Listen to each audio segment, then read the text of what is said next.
Sir ये recce जब हम बात कर रहे हैं, रेकिंग हीलिंग की जब हम बात करते हैं, ये काम कैसे करती है? आप जब देखें तो बड़ा ऐसा लगता है कि कोई ऐसे करके कैसे हीलिंग कर सकता है, या किसी के अगर हाथ से ऐसे करके, जैसे हमने स्टार्टिंग में जब आपने किया, तो पॉसिबल कैसे है, कैसे किसी की एनर्जी हील हो सकती है ऐसे? एक्चुअली क्या होता है कि हमें रेकी को समझने के लिए पहले ह्यूमन बॉडी को समझना पड़ेगा, इसके डायनामिक्स समझने पड़ेंगे। हमारा शरीर केवल उतना नहीं होता जितना हमें दिखाई दे रहा है। जो हम बैठे हुए हैं वो एक शरीर है, इसके अलावा 4 शरीर और हैं, जिन्हें हम कोशों के नाम से भी जानते हैं। अन्नमय कोश, प्राणमय कोश, मनोमय कोश, विज्ञानमय कोश, आनंदमय कोश। ये 5 कोश होते हैं हमारे पास। एक बॉडी तो हमें दिखाई दे रही है जो कि हमारे सामने प्रेजेंट है, बट 4 ऐसी सटल बॉडीज और हैं। ये बाहर भी हैं, ये अंदर भी हैं। यत पिंड तत् ब्रह्मांड। तो ये बाहर को भी दिखती हैं और ये अंदर भी महसूस होती है। तो जब भी आप एनर्जी हीलिंग करते हैं तो वाइब्रेशन की एक लेयर क्रिएट होती है। आप एनर्जी को जब परसीव करते हैं, आप एक पैटर्न पे वाइब्रेट करते हैं। पहले बॉडी से वो एनर्जी बाहर आती है, बाहर से वो यूनिवर्सल कॉस्मोस में जाती है, फिर किसी और में जाती है। अच्छा। जैसे मैंने आपको हील करा, तो बेसिकली क्या था कि मैंने अपनी प्राणिक ऊर्जा को जो मेरे अंदर बह रही है यूनिवर्स के थ्रू आकर, उसे अपने हाथों के थ्रू आपके ऑरा में प्रेस करना शुरू करा या एक्सप्रेस करना शुरू करा। इसके बहुत सारे नाम होते हैं कि हम हीलिंग को प्रेस करते हैं, हीलिंग को सबमिट करते हैं, अच्छा। हम एक्सप्रेस करते हैं। ये सभी की बात होती है कि आपकी चैनल से वाइब्रेशन दूसरे के चैनल में जा रही है। आपको थोड़ा टाइम लगा हीलिंग फील करने में, क्योंकि आपका शरीर, आपकी मेंटालिटी उसके अंदर एक बाधा उत्पन्न करती है शुरुआत में। उसे एक सबमिशन में टाइम लगता है। वो आपको जब से फील होनी शुरू हुई, आपको एकदम से फील हुआ कि मुझे यहाँ कुछ फील हो, and that was the click. Her body के अंदर एनर्जी ऐसी सबमिट होती है। मैम ने जब मेरे एनर्जी को फील करा, सर ने जब मेरी एनर्जी को फील करा, इनको भी एक पर्टिकुलर टाइम लगा। इंसान की मेंटालिटी, उसके अंदर का कफ कंटेंट, उसके अंदर के आयनिक ग्रेडियंट, हीमोग्लोबिन, विटामिन डी, ये भी मैटर करते हैं कि आप हीलिंग कैसे परसीव करते हैं। जिसका हीमोग्लोबिन कम होता है उसकी हीलिंग उतनी स्ट्रांग नहीं हो पाती, क्योंकि आपकी बॉडी का आयनिक ग्रेडियंट ही लेस है। जो चीज आपके ऑक्सीजन को कैरी करती है, जो आपके ब्लड का कंपोजिशन बनाती है, वो थिन हुई पड़ी है, वो भी उतनी अब काम नहीं कर रही है। तो आपको जब हीलिंग देनी है, हीलिंग चाहिए, तो आपका आयनिक ग्रेडियंट भी बैलेंस होना चाहिए। हीलिंग वाइब्रेशन है, वाइब्रेशन जहां कहीं भी हो, आप वाइब्रेशन को हीलिंग कह लें, माँ के लिए बच्चे का प्रेम कर लें, बच्चे के लिए माँ का प्रेम कर लें।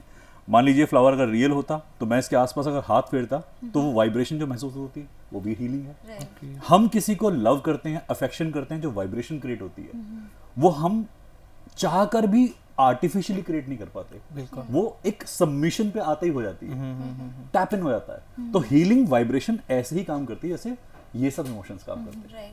सर यहाँ पे मेरा एक क्वेश्चन है, मैंने बहुत बार देखा रेकी ट्रीटमेंट के लिए, हीलिंग के लिए बहुत सारे प्रॉप्स भी यूज किए जाते हैं, तो वो कैसे काम करते हैं इसमें?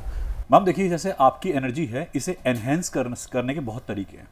नेचर के 5 एलिमेंट अगर हम उठा लें तो आपकी एनर्जी एनहेंस कर सकते हैं। जैसे अगर आप और मैं यहाँ बैठे हैं और मैं यहाँ पर बॉनफायर कर दूं तो हम दोनों की एनर्जी हाई होनी शुरू हो जाएगी। बहता हुआ पानी, कोई फाउंटेन रख लें, एनर्जी हाई हो जाएगी। क्रिस्टल्स, अर्थ एलिमेंट यहाँ प्लेस कर लें, एनर्जी हाई हो जाएगी।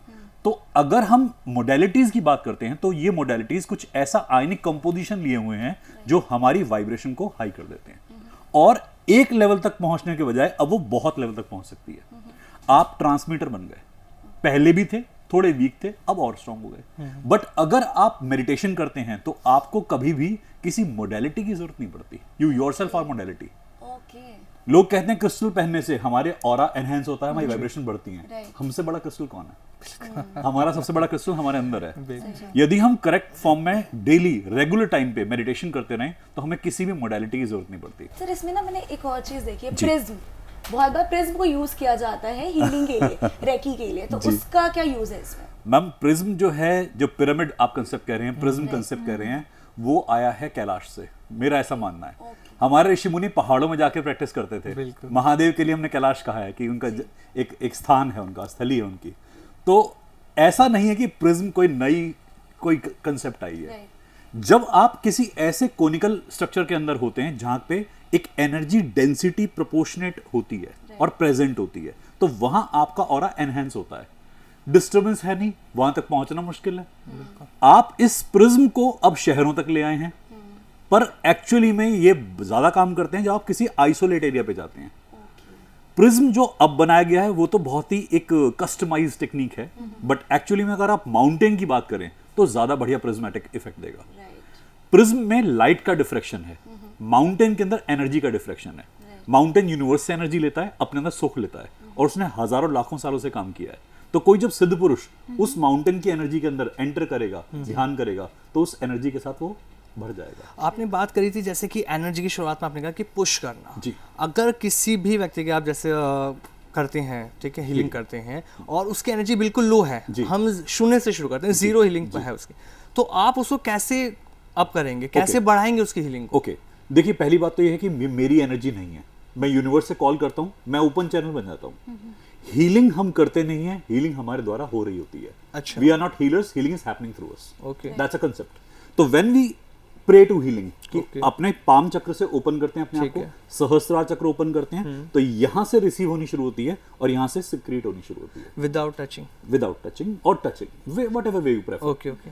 हाथ नहीं भी हो किसी के, एम्पुटेड इंसान हो, तो भी हीलिंग होती है।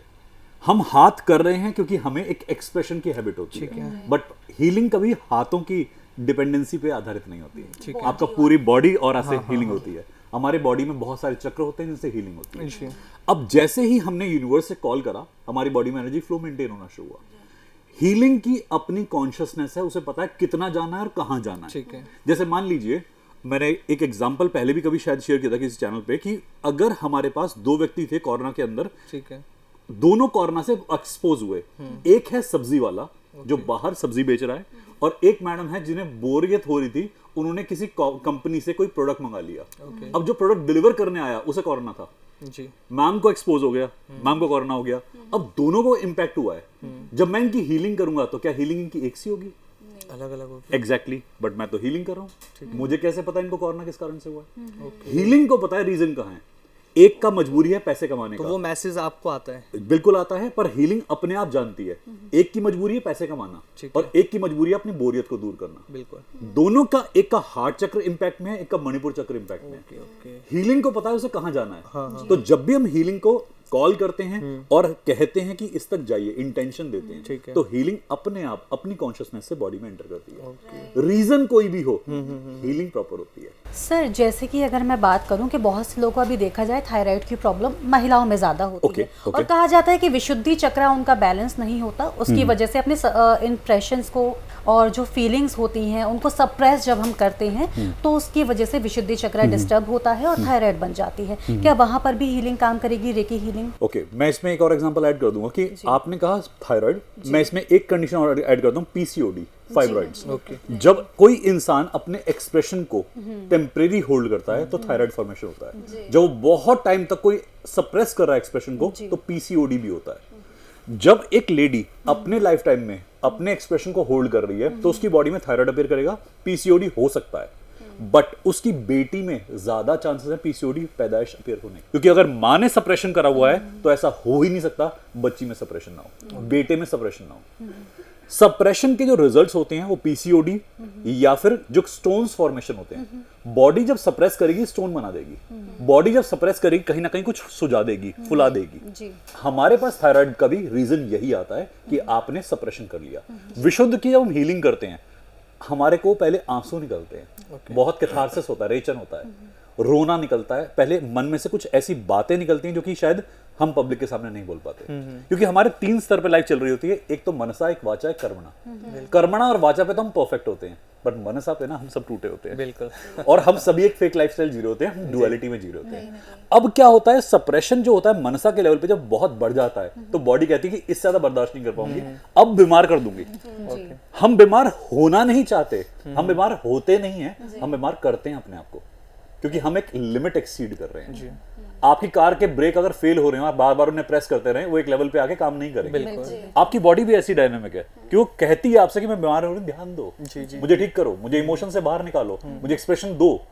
हम नहीं करते, क्योंकि हम इंटेलिजेंट बहुत होते हैं। We use our intelligent on the daily basis like that कि we suppress every other faculty of our body.